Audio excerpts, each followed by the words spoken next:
마가복음 16장 9절에서 15절 말씀. 예수께서 안식 후 첫날 이른 아침에 살아나신 후 전에 7 귀신을 쫓아내어 주신 막달라 마리아에게 먼저 보이시니 마리아가 가서 예수와 함께하던 사람들이 슬퍼하며 울고 있는 중에 이 일을 알림해 그들은 예수께서 살아나셨다는 것과 마리아에게 보이셨다는 것을 듣고도 믿지 아니하니라.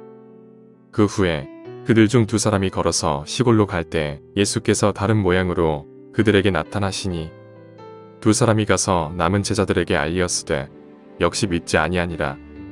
그 후에 11 제자가 음식 먹을 때 예수께서 그들에게 나타나사 그들의 믿음 없는 것과 마음이 완악한 것을 꾸짖으시니 이는 자기가 살아난 것을 본 자들의 말을 믿지 아니함일러라.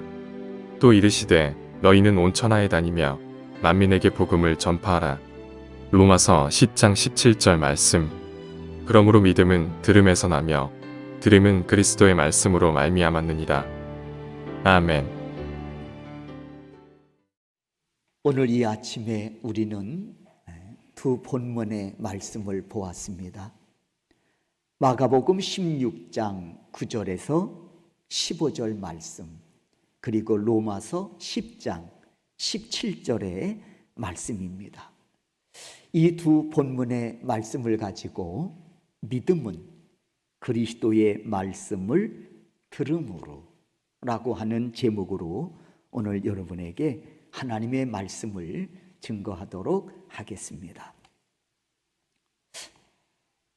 우리는 아주 중요한 그런 문제와 맞닥뜨렸을 때 또는 감당하기 어려운 상황을 만나게 되었을 때 가까운 지인을 만나 속에 있는 이야기를 털어놓을 때가 있습니다. 그리고 나서 우리의 마음은 2로 나누어지지요. 하나는 말하고 나니 속이 아주 후련하다. 마음이 좀 편안해진 것 같다. 말하기를 참 잘했다 하는 생각을 가질 때가 있는가 하면, 반면에 괜히 말했나 보다, 말하고 나니 속이 더 답답해졌다 하고 후회할 때도 없지 않아 있습니다. 그렇다면 예수님과 제자들의 관계는 어땠을까요? 예수님은 평상시 제자들에게 내가 진실로 진실로 너희에게 이르노니 하시면서 정말 중요한 말씀을 참 많이 하셨습니다.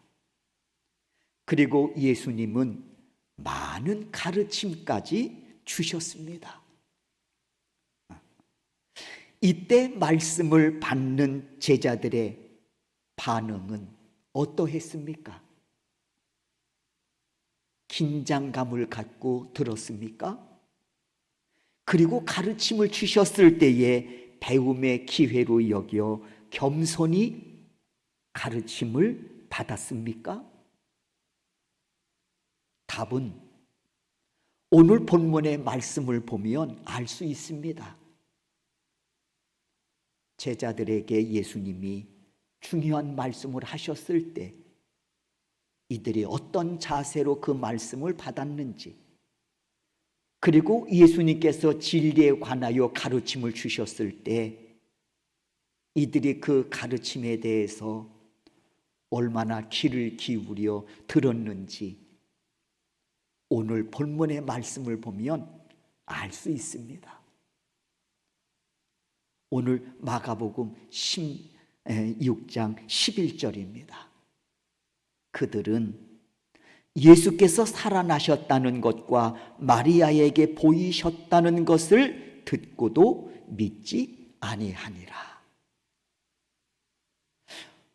이 11절의 말씀에서 보듯이 제자들은 막달라 마리아가 전한 부활의 소식을 듣고도 믿지 않았다고 했습니다. 내가 부활하신 예수님을 만났습니다. 예수님 사망 권세 깨뜨리시고 부활하셨습니다 하고 막달라 마리아가 제자들을 향해 막 달려가서 이 기쁜 소식을 전했음에도 불구하고 제자들은 어떠했다고 했습니까? 11절에 보니까 믿지 않았다고 했습니다. 사실 예수님은 3년 동안 제자들과 함께 다니시면서 3번씩이나 진실로 진실로 내가 너희에게 이르노니 하시면서 예수님 자신이 십자가에 죽으실 것과 사흘 만에 살아나실 것을 누차 말씀하셨지요. 그리고 예수님은 말씀대로 다시 살아나셔서 이 사실을 막달라 마리아에게 보이시고 그리고 그 여인을 통해 이 기쁜 소식을 전하게 하신 것입니다. 그런데 이 기쁜 소식을 들은 제자들 믿지 않았다고 했습니다. 믿지 않고 있으니 이를 전한 막달라 마리아가 얼마나 답답하고 안타까웠겠습니까? 이를 지켜보며 더 답답하고 속상해하는 분이 계셨습니다. 누굴까요? 바로 부활하신 예수님이셨습니다. 이 예수님께서 이제 직접 제자들을 찾아가십니다. 12절이지요. 12절 제가 읽겠습니다. 그 후에 그들 중 2사람이 걸어서 시골로 갈 때에 예수께서 다른 모양으로 그들에게 나타나시니. 그렇습니다.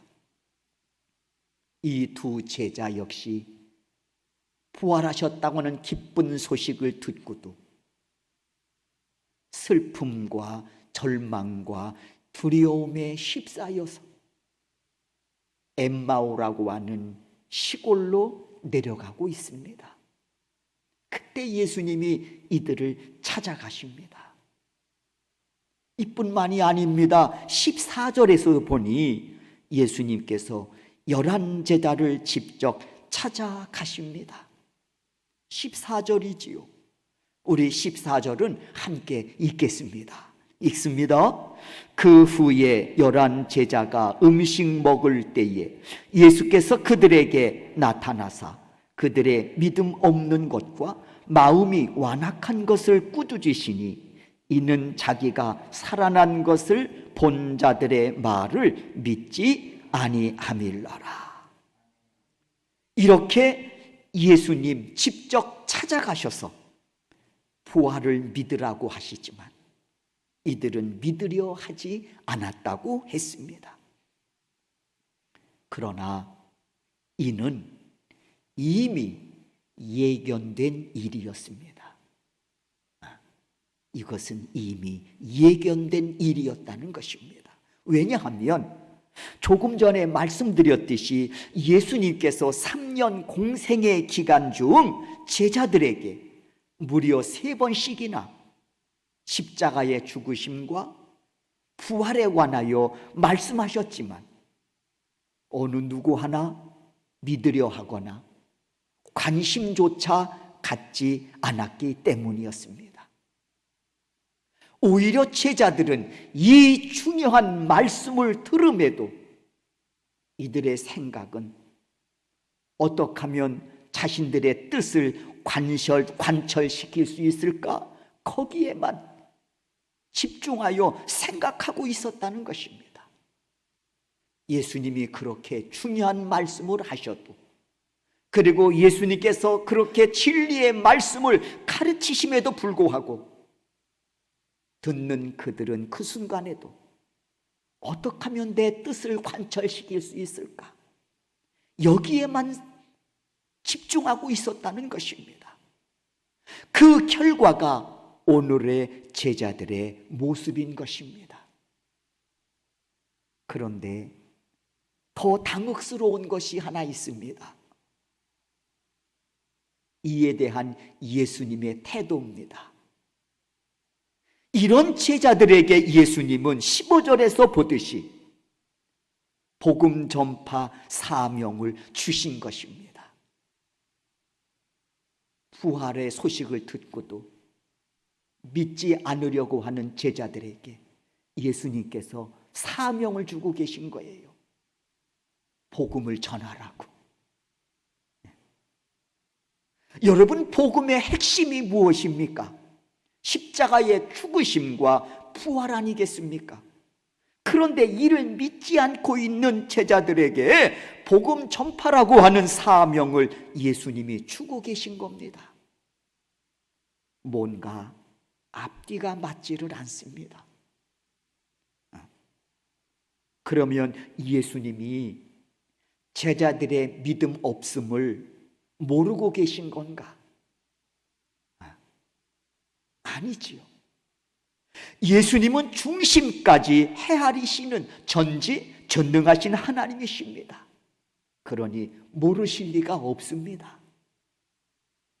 그럼에도 예수님은 이들에게 복음 전파 사명을 주고 계신 것입니다.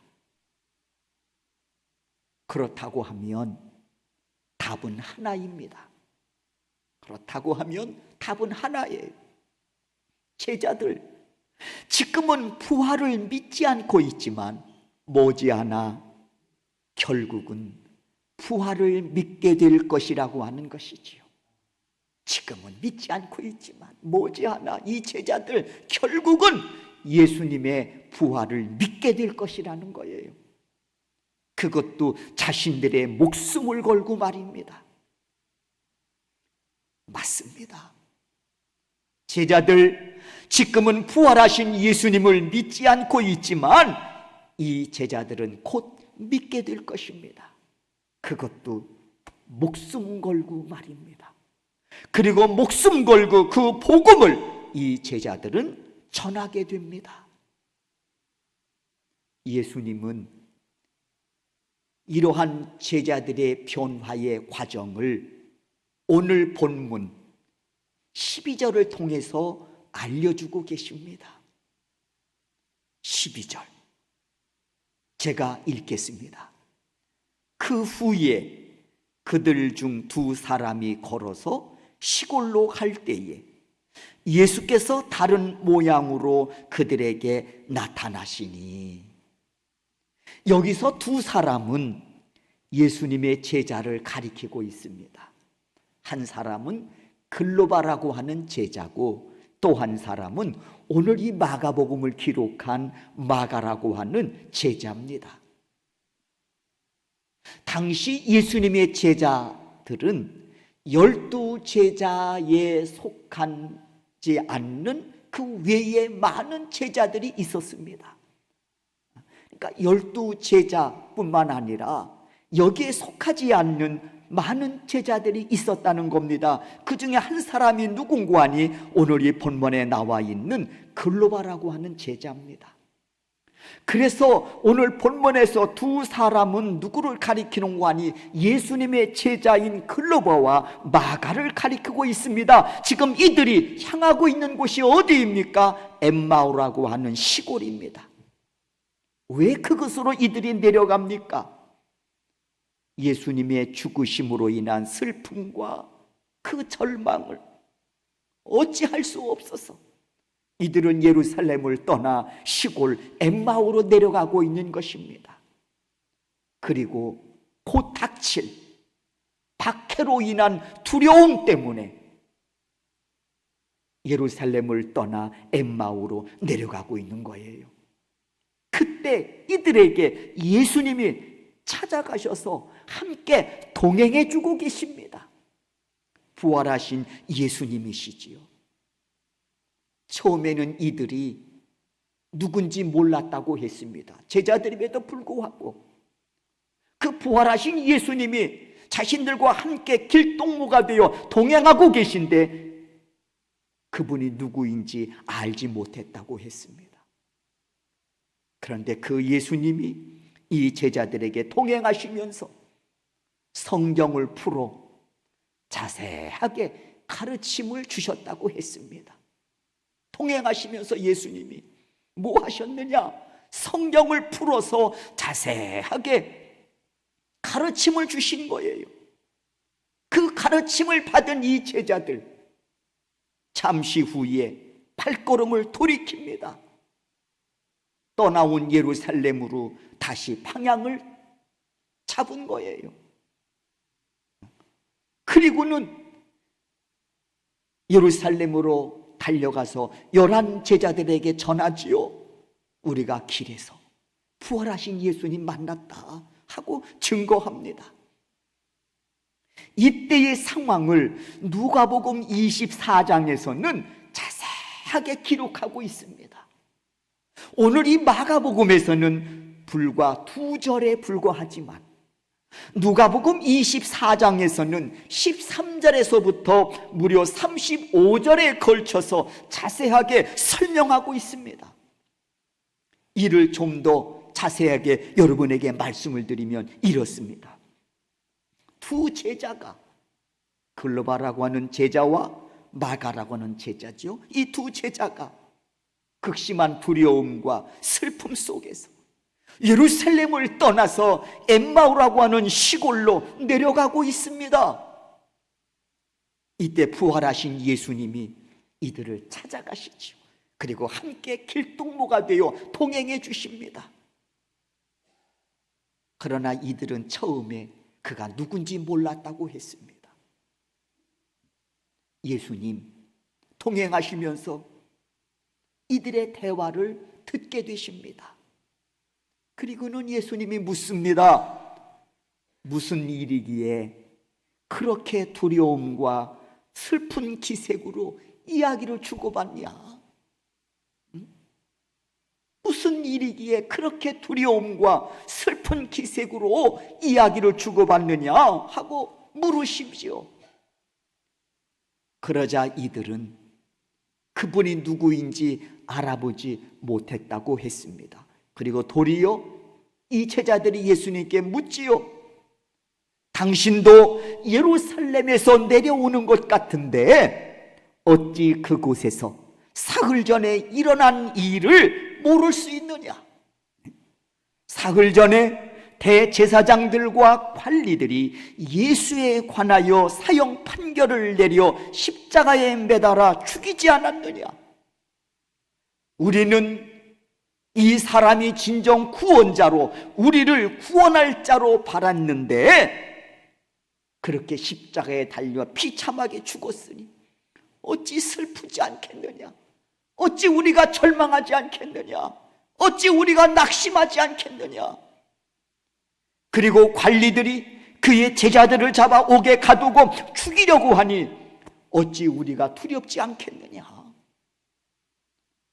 또한 우리 중에 어떤 여자들은 새벽에 예수님의 무덤을 찾아갔다가 거기서 부활하신 예수님을 만나고 와서 다시 예수님 살아나셨습니다 라고 전하거늘 우리 가운데 두세 사람도 그 무덤에 가서 확인한 바라 하면서 도대체 상황이 어떻게 돌아가는지 알 수가 없다.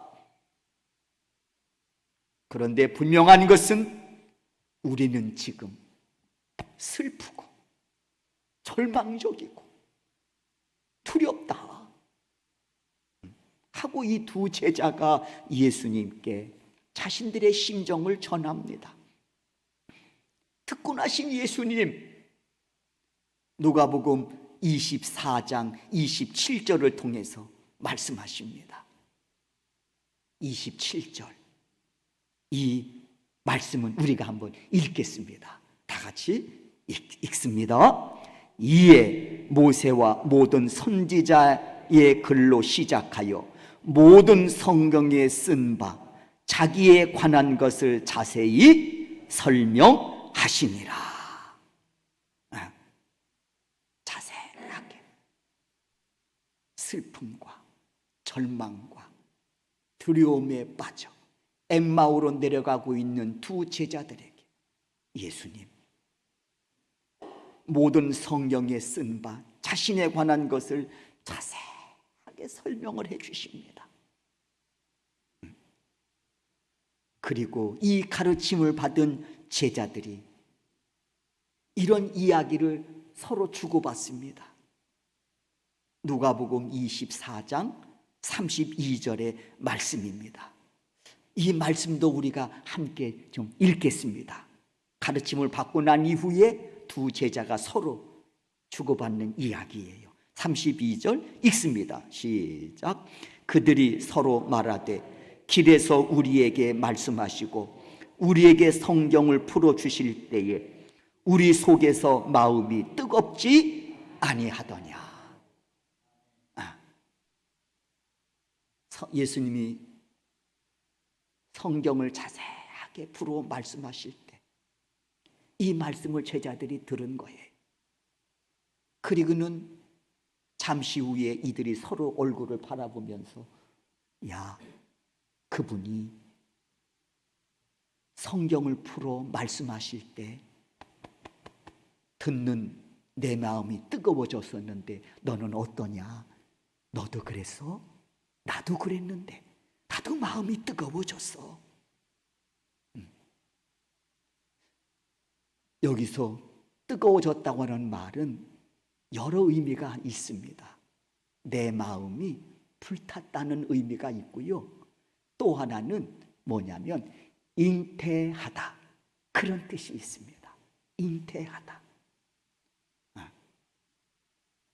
모든 성경에 쓴 바 자기에 관한 것을 자세히 풀어주실 때에 우리 마음이 불타지 않더냐?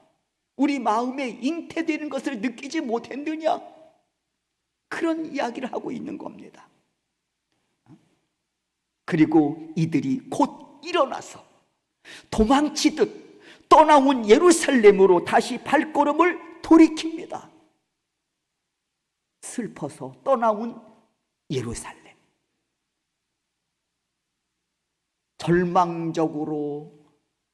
절망을 주었던 그 예루살렘으로 다시 발걸음을 돌이킵니다. 두려워서 도망치듯 떠났던 예루살렘으로 다시 발걸음을 돌이킵니다. 여러분, 이 행위는 예수를 위해 죽겠다는 것입니다. 이 행위는 예수를 위해 죽겠다는 거예요. 도대체 어디에서 이런 믿음과 이런 담대함이 생겼을까? 그 답은 방금 우리가 보았던 누가복음 24장 32절에 답이 있습니다. 32절 다시 한번 우리가 이 32절을 읽겠습니다. 읽습니다. 그들이 서로 말하되 길에서 우리에게 말씀하시고 우리에게 성경을 풀어주실 때에 우리 속에서 마음이 뜨겁지 아니하더냐? 마음이 불타지 않더냐? 우리 마음에 잉태된 것을 느끼지 못했느냐? 그렇습니다. 예수님 동행하시면서 성경을 풀어 가르침을 주셨을 때 저들의 마음이 뜨거워졌다고 고백합니다. 내 마음에 잉태된 것을 느꼈다고 고백하고 있습니다. 마음이 뜨거워지니 내 마음에 잉태가 되니 부활하신 예수를 위해 죽으면 죽으리라 라고 하는 믿음의 사람으로 이 두 제자가 거듭나게 된 것입니다. 말씀의 능력으로 말입니다. 그러나 이들이 처음부터 이런 사람은 아니었지 않습니까? 슬픔과 두려움으로 도망치듯 예루살렘을 떠나 엠마오로 향하던 부끄러운 제자들이었습니다. 엠마오라고 하는 뜻이 있습니다. 유흥장, 그런 뜻입니다. 유흥장. 네? 예루살렘에 머문 자는 믿음의 사람일 수 있지.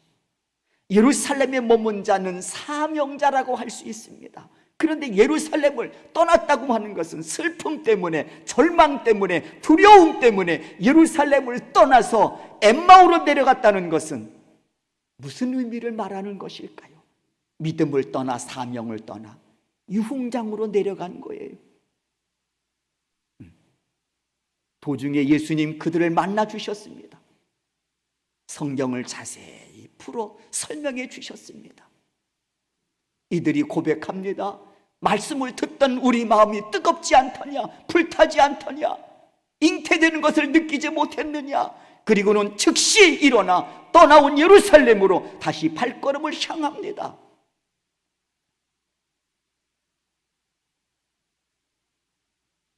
그리고 11 제자들 역시 지금은 슬프고 절망스럽고 두려움 속에서 부활하신 예수님을 믿지 않고 있지만, 이들 역시 두 제자들처럼, 엠마오로 향하던 두 제자들처럼 강력한 믿음의 사람들로 거듭나 복음 전파 일꾼이 됩니다.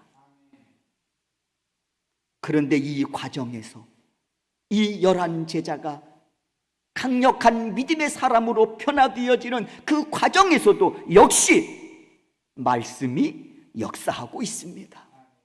말씀이 역사하고 있습니다. 예수님 11 제자들에게도 이 말씀을 가르쳐 깨닫게 하십니다. 두 제자에게 그리하셨듯이 예수님은 11 제자에게도 다시 말씀을 가르쳐서 저들로 하여금 깨닫게 하십니다. 그리고 그들의 마음을 뜨겁게 하시고 그들의 마음에 잉태된 것을 깨닫게 하십니다. 누가복음 24장 45절입니다. 11 제자에게 예수님이 어떻게 하셨는지, 슬픔과 절망과 두려움 속에 빠져있던 11 제자에게도 예수님 45절에서 이렇게 행하십니다. 다 같이 한번 45절을 읽겠습니다. 이에 그들의 마음을 열어 성경을 깨닫게 하시고, 말씀을 가르쳐 말씀을 깨닫게 하시고, 그리고 48절입니다. 48절 다 같이 읽습니다. 너희는 이 모든 일의 증인이라. 증인이란 말은 뭐예요? 나가서 사실을 전하라. 다시 말하면 복음 전파지요. 사랑하는 성도 여러분, 지금도 하나님의 말씀은 살아서 역사하십니다. 그래서 말씀은요, 마치 씨앗과 같습니다. 지혜로운 사람은 씨앗의 소중함을 압니다. 미련한 사람은 씨앗의 소중함을 모릅니다. 아이고, 요거 하나 가지고 어디다 쓸 수 있어. 그러나 지혜로운 사람은 하나의 작은 씨앗을 생명처럼 소중하게 여깁니다. 왜요? 그 씨앗 속에는 보이는 게 다가 아니잖아요. 그 속에 뭐가 있습니까? 그 안에 생명이 있단 말이에요. 왜 말씀을 씨앗으로 우리가 여겨야 되는지 비밀이 바로 여기에 담겨져 있는 것입니다. 작은 씨앗이지만 심겨지면 싹이 납니다. 자라서 열매를 맺습니다. 하나님의 말씀은 분명 이렇게 살아 역사하는 능력이 있는 것입니다. 복음서 마태복음 13장을 보면 우리의 심령을, 마음이지요, 우리의 심령을 밭으로 표현했습니다. 밭도 참 여러 밭이 있지 않습니까? 길바닥과 같이 딱딱한 밭도 있고, 돌로 뒤덮인 밭도 있고, 가시덤불로 뒤덮인 밭도 있고, 또 어떤 밭은 좋은 땅이어서 옥토와 같은 밭이 있고 말이에요. 밭도 참 여러 가지 밭이 있어요. 아무튼 마태복음 13장을 보면 예수님께서 뭐라고 말씀하시는가니 우리의 심령을, 마음을 밭으로 표현했습니다. 비유라고 할 수 있겠지요. 그리고 하나님의 말씀을 뭘로 비유하셨을까요? 씨앗으로 표현하셨습니다. 그래서 하나님의 말씀이 씨앗되어 우리 마음에 떨어질 때 아멘으로 받으면 싹이 나고 자라서 100배, 60배, 30배의 열매가 맺혀진다고 했습니다. 그렇습니다. 하나님의 말씀에는 능력이 있습니다. 그 능력은 오늘도 믿음의 사람들 가운데에 역사하고 계십니다. 말씀의 능력은 슬픔을 기쁨으로 바꾸어 주십니다. 말씀의 능력은 절망을 아름다운 소망으로 바꾸어 주십니다. 그리고 말씀의 능력은 두려워 떠는 연약한 믿음을 강력하고 담대한 믿음의 사람으로 변화시켜 주십니다. 예수님은 이를 제자들을 통해서 이 사실을 우리에게 증명해 주셨습니다. 말씀의 능력을 말이에요. 지금도 사단은 슬픔과 절망과 두려움으로 우리를 공격합니다.